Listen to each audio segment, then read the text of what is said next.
usa sa gugma ug patas nga pagpanerbisyo aron ng Medina mo padayon pa sa naandan nga paglambot sa pagtimbayayong ug kanunay paglihok nga gipanguskan kanunay ang pag-alagad sa imuhang katawhan.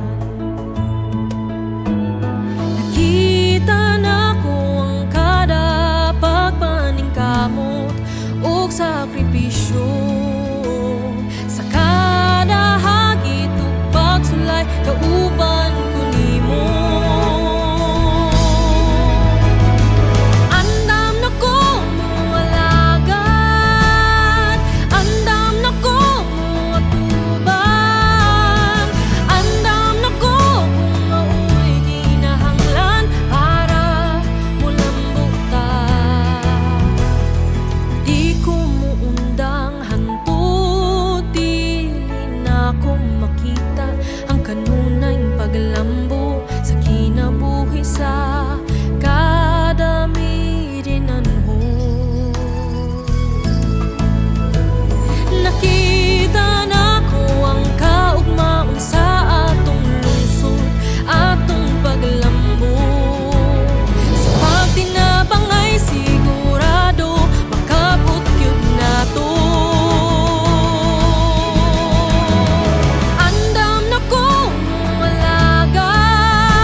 Kusog nato ang matagusa, tinapangay pa